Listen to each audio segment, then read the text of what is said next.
आता पाहूया टॉप 9 मोठ्या बातम्या। पाकिस्तानी व्हिसा असणाऱ्यांना महाराष्ट्रातून बाहेर काढणार, पाकिस्तानी नागरिकांनी देश सोडावा नाहीतर कारवाई करू। पाकिस्तानी कलाकार खेळाडूंबद्दल सहानुभूती नाही, मुख्यमंत्री फडणवीसांचं वक्तव्य।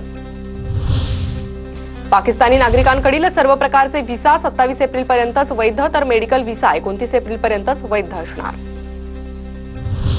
पहलगाममधील दहशतवादी हल्ला वाईट होता, दोन्ही देशांमध्ये नेहमीच तणाव राहिलाय। अमेरिकेचे राष्ट्राध्यक्ष डोनाल्ड ट्रम्प यांचं भारत पाकिस्तान तणावावर विधान।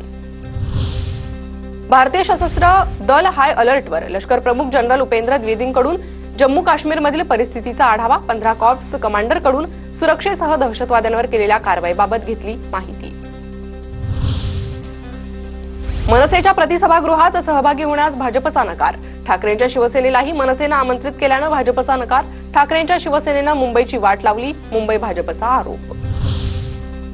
नॅशनल हेराल्ड आर्थिक गैरव्यवहार प्रकरणात सोनिया गांधी राहुल गांधींना नोटीस बजावण्यास नकार, दिल्ली न्यायालयाकडून राहुल गांधींसह इतरांना तात्पुरती नोटीस बजावण्यास नकार। मुंबई विमानतळ परिसरामध्ये उभारण्यात आलेला शिवरायांचा पुतळा डीजीसीएकडून अडथळा म्हणून घोषित, विमान उड्डाणाला अडथळा ठरणाऱ्या वास्तू आणि बांधकामांच्या यादीत शिवरायांच्या पुतळ्याचाही समावेश। एल्फिन्स्टन ब्रिज तोडकामाला 2 दिवसांची स्थगिती, स्थानिक आमदार कालिदास कोळंबकरांकडून निर्णय जाहीर, तुर्तास नागरिकांकडून आंदोलन मागे, तर सोमवारी चर्चेसाठी बैठकीचं आयोजन। आगामी कुंभमेळ्याच्या पार्श्वभूमीवर शिर्डी विमानतळाच्या विस्तारीकरणास मान्यता, शिर्डी विमानतळावर 2 हेलिपॅड आणि 8 वाहनतळ उभारण्याचं प्रशासनाचं नियोजन।